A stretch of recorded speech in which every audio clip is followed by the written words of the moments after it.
اور جدید دور ہے، بہت سارے یوٹیوبرز ہیں، باقاعدہ اب ایک انڈسٹری بن گئی ہے. لوگ اپنے چینلز بناتے ہیں، کنٹینٹ اس پہ کریٹ کرتے ہیں، وہ کنٹینٹ اپلوڈ کرتے ہیں، پھر لوگوں کے ویوز ملتے ہیں، وہ مانیٹائز ہو جاتا ہے. تو یہ ایک طرح کی پیرلل انکم ہے کہ اگر لوگوں کو شوق بھی ہوتا ہے، لیکن اگر کسی کو فائنینشلی یہ لگتا ہے کہ جی ہم اتنے اسٹیبل نہیں ہیں تو وہ اس طرف بھی جاتے ہیں، اور اگر سکسیزفل ہو جائیں تو کیا ہی بات ہے. لیکن جو شہر قائد ہے، میں صبح اشفاق آپ سے میک اپ میں یہی بات کر رہی تھی کہ جب ہم کراچی کی کوئی بھی خبر ڈسکس کرتے ہیں یا تو وہ کسی کے مرنے کی ہوتی ہے، کسی کے لوٹنے کی ہوتی ہے، کسی کے گٹر میں گر جانے کی ہوتی ہے، ہم کراچی کو ڈسکس ہی کیونکہ خبریں یہ ہیں. اب جناب آپ کو بتا دیں کہ ویسے تو آپ نے دیکھا ہوگا کسی کو بینک سے نکلتے ہوئے پیسے لوٹ لیے، یہاں پر ایک یوٹیوبر کو لوٹا ہے اور ان کے جو گیجٹس تھے، ان کا جو سامان تھا جس کے تھرو وہ تمام طرح اپنی کریشن کرتی ہیں، وہ لوٹ لیا گیا. اچھا، اب آپ یہ دیکھیے کہ یوٹیوبنگ ویسے اگر پروفیشنلی دیکھا جائے تو یہ آسان کام نہیں ہے. اس کے لیے آپ کو ٹائم بھی چاہیے ہوتا ہے، پھر ایفرٹ بھی کرنا پڑتا ہے. شروعات موبائل کیمرے سے ہوتی ہے اور اس کے بعد پھر آہستہ آہستہ آپ انویسٹ کرتے ہیں بہتر اپنے آپ کو، جیسے جیسے آپ جاننا شروع ہوتے ہیں. پھر دوسرا جب آپ کر رہے ہوتے ہیں کام تو پھر آپ اپنے ارد گرد سے بھی بالکل آپ کو اندازہ نہیں ہوتا کہ آس پاس کیا ہو رہا ہے، کون آ رہا ہے، کون جا رہا ہے، اور ایسے میں یہ وارداتیں آپ کو پتہ ہے کہ یہ تواتر سے ہی ہو رہی ہوتی ہیں. اچھا، کچھ لوگ ایسے ہوتے ہیں جو کہ کلک بیٹس کے ذریعے لوگوں کو متاثر کرتے ہیں، طرح طرح کی کلک بیٹس لگا کے کرتے ہیں. لیکن کچھ لوگ باقاعدہ طور پر پروفیشنلی کام بھی کریں، کیونکہ ڈیجیٹل ٹی وی چینلز بھی کچھ ایسے ہیں ڈیجیٹل میڈیا پہ. اچھا، ماہم زہرا بھی ایسی ہی ہیں، ان کا بھی ایک اپنا یوٹیوب چینل بھی ہے اور ایک کام بھی کرتی ہیں ایک یوٹیوب چینل کے لیے، ڈیجیٹل ایک میڈیم کے لیے. تو 5 اسٹار چورنگی ہے کراچی کا ایک علاقہ جس کو میں یہ کہتا ہوں کہ وہ بھی ایک کمپلیٹ فوڈ اسٹریٹ ہی ہے، اور وہاں پر ہر وقت ہی اگر آپ دیکھا جائے تو شام کے وقت خاص طور پر بالخصوص وہاں پر کافی کراؤڈڈ ہوتا ہے. اور ہاں جی، وہاں پر لوگ جاتے ہیں کھانا کھانے کے لیے. مجھے بھی کافی بار جانے کا وہاں پر اتفاق ہوا ہے، لیکن ان سے ان کی ایسیسریز، ان کے گیجٹس چھین لیے گئے. کس وقت یہ واردات پیش آئی، کیسے ہوا، 2.5 سال کی محنت کیا ہوا؟ Maham, thank you so much for joining us. یہ اچھا 5 اسٹار کا علاقہ آپ کو پتا ہے کہ اب جیسے روڈز وغیرہ بن گئی، سارا کچھ ہو گیا، بڑا ڈیولپ ہو گیا. مطلب وہاں پر جائیں اس ایریا کی لک ہی اب ڈفرینٹ نظر آتی ہے. لیکن وہاں پر اینٹیسپیٹ آپ نہیں کر سکتے کہ اس نوعیت کی واردات ہو سکتی ہے. یہ وقت کیا تھا جب یہ آپ کے ساتھ یہ واقعہ پیش آیا؟ جو وقت تھا وہ 1:50. میں لاسٹ ٹائم اپنے فون میں دیکھا ہے 1:44 دن میں، مطلب رات میں جی. اور آپ کے پاس سامان کیا کیا تھا؟ آپ کے ساتھ ہوا یا نہیں، یہ 11 تاریخ کی رات کو. اچھا، 11 تاریخ کی. سامان کیا کیا تھا؟ سنا آپ کا کیمرہ DSLR تھا جی، جس کی ایک بڑی رقم ہوتی ہے. بالکل ایسے ہے. میرے پاس DSLR کیمرہ تھا، کیمرے کی جو ساری اکوپمنٹس ہوتی ہیں، لینس تھا، ٹرائی پاڈ تھا، کیمرہ لائٹ تھی، 2 مائکس تھے میرے پاس، بیٹریز وغیرہ سب کچھ. ہم لوگ ساری چیزیں ایک ساتھ لے کے جاتے ہیں. ظاہر ہے کہیں بھی بیٹری اگر ختم ہو گئی تو ہمیں چارج پہ بھی لگانی پڑتی ہے. تو 0 to 100 ساری اکوپمنٹس میری وہ اس بیگ میں ہی تھی، اور وہ پورا بیگ ہی وہ اپنے ساتھ لے گئے. آپ کے ساتھ آپ کے ہسبینڈ بھی؟ میرے ہسبینڈ تھے، وہی ہوتے ہیں میرے ساتھ. میری جو کیمرہ مین ہے میرے ہسبینڈ ہی ہیں. میں اکیلی نہیں تھی. لیکن ظاہر ہے کسی بندوق کے سامنے کوئی کیا کر سکتے ہیں. کتنے لوگ آئے تھے؟ بائک پہ تھے؟ کس طرح آئے تھے؟ بائک پہ تھے، ایک اکیلا بندہ. نہ کریں، بالکل ایسے ہی ہے. اس نے، ہم لوگ تو جس کارڈ کی ہم لوگ ریکارڈنگ کر رہے تھے، میں اس لیڈی سے بات کر رہی تھی، بالکل میری یہی پوزیشن تھی. اور وہ یہاں یہ فٹ پاتھ ہے، میں اس پہ ایک چیئر پہ بیٹھی ہوئی تھی، اور یہاں پہ وہ بندہ آیا. مجھے یہی لگا کہ کوئی کسٹمر ہے، آرڈر کے لیے آیا ہے.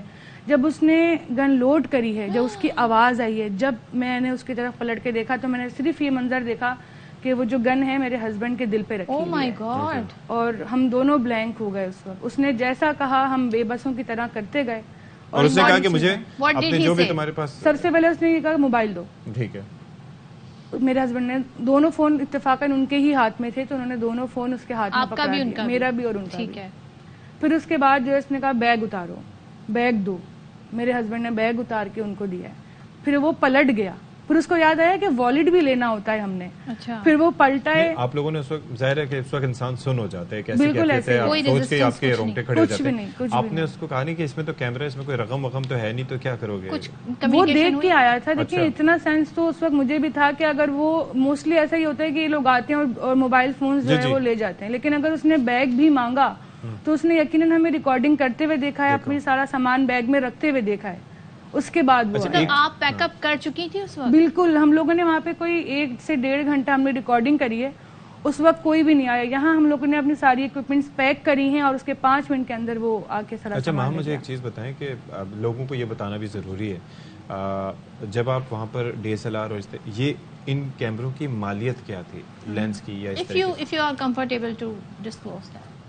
لیکن ہوتی ہے لائک 4-5 لاکھ سے کم تو نہیں نہیں ہوتی. بالکل ایسے یہ 6 لاکھ سمجھ 7 لیں لاکھ. کہ مجھے اس فیلڈ میں کوئی تقریباً بھی 3.5 سال ہو گئے ہیں، اور جب میں نے کام کا اسٹارٹ لیا تھا اس وقت میں ایک کیمرہ مین ہائر کرتی تھی، اس کو اپنی سیلری سے اس کو میں پے کرتی تھی، اپنی انکم سے اس کو پے کرتی تھی. تو میرے ہسبینڈ نے یہ فیصلہ کیا تھا کہ ہم اپنی چیزیں بناتے ہیں اور ہم اکٹھے کام کرتے ہیں، اور 2.5 سال میں میں نے تنکا کر کے یہ چیزیں مکمل کری تھیں.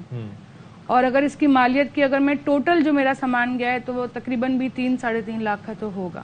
3-3.5 لاکھ بالکل ایسے ہی ہے. اور یہ بتائیں کہ اب لائک آپ نے کہا 2.5 سال میں، تو یہ فرسٹ ٹائم تو نہیں تھا کہ آپ آؤٹ ڈور اس طرح شوٹ کر رہی ہیں؟ میرا ریگولر کا ہے، ہماری کوئی چھٹی نہیں ہوتی اچھا ہے. محمود، دوسرا آپ کو پتہ ہے کہ ہمارے ہاں حالات جس طرح کے ہیں اور خاص طور پر لوگ بھی بلیم ہی کر دیتے ہیں. اچھا بہت سے لوگ جو ہیں وہ اسی وجہ سے کرتے یہ ہیں کہ خاص طور پر آؤٹ ڈورز کے لیے وہ یہ کرتے ہیں کہ موبائل فون کا سہارا لے دیتے ہیں کہ اس کے اندر چلو ایک لائٹ لگا لی اور پھر موبائل فون کا سہارا لیا، ریکارڈ کیا، اللہ خیر صلی اللہ. آپ کے ذہن میں کبھی آیا کہ یہ رسک ہو سکتا ہے میں موبائل فون ہی یوز کر لوں، کیونکہ اب تو ان کے اندر بھی کیمرے بڑے اچھے آ گئے ہیں، بھلے اینڈرائڈ ہو یا iOS ہو؟ بہت بار آیا، لیکن پھر وہی بات ہے نا کہ ایک چیز جو کیمرے میں ریکارڈ ہوتا ہے اور جو فون میں ہوتا ہے اس میں زمین آسمان کا فرق ہوتا ہے. FIR وغیرہ کچھ کرایا آپ نے؟ FIR کروائی ہے، وہ بھی 3 دن بعد جا کے ہوئی ہے. ہم لوگ 2 دن تک جو ہے وہ تھانے کے چکر کاٹتے رہے. وہ کیا کہتے تھے؟ ان کا ایک ہی تھا کہ ابھی سسٹم نہیں چل رہا. FIR انہوں نے ریٹرن مجھ سے ایک اپلیکیشن لکھوا لی تھی. جی بالکل، ایک ریٹرن اپلیکیشن انہوں نے مجھ سے لکھوائی تھی، اور 2 دن بعد جا کے انہوں نے میری FIR جو ہے وہ کاٹی ہے. آپ کو کوئی کسی پہ شک تو نہیں ہے؟ دوست نما دشمن کوئی؟ کراچی میں یہ اتنا عام ہے کہ میں کسی پہ شک کر نہیں سکتی، کیونکہ میں اکیلی نہیں ہوں، لوگ سینکڑوں کی تعداد میں جو ہے نا وہ لوٹ رہے ہیں اس وقت. لیکن ماہم بہت یہ مناسب آپ نے کام کیا کہ آپ لوگوں نے ریزسٹ نہیں کیا. اللہ تعالیٰ آپ کو زندگی دے، اور مزید انشاءاللہ آپ جس طرح سے آپ نے تنکا کر کے جوڑا تھا تو آئی ایم شیور یہ ہے کہ آپ دوبارہ یہ کرنے میں کامیاب ہو جائیں گی. لیکن زندگی سے بڑھ کے کچھ نہیں ہے، تو یہ ہے کہ اللہ تعالیٰ آپ کو مزید کامیابی نصیب کرے. ماہم ہمیں بہت دکھ ہے انسیڈنٹ سے ہمیں یہ سیکھنے کو ملا ہے کہ جی آپ ریزسٹنس نہ کریں، کیونکہ کراچی میں جو تھوڑی سی بھی ریزسٹنس کرتا ہے وہ اپنی جان. لیکن بات یہ ہے کہ جب حکومت کو آپ کی جان اور مال کی فکر نہ ہو تو ایسے میں آپ کو خود ہی احتیاط کرنی پڑ سکتی ہے، باقی اور کیا ہو سکتا ہے. اچھا یہ ویسینٹی دیکھیے 5 star. Thank you so much Mahim.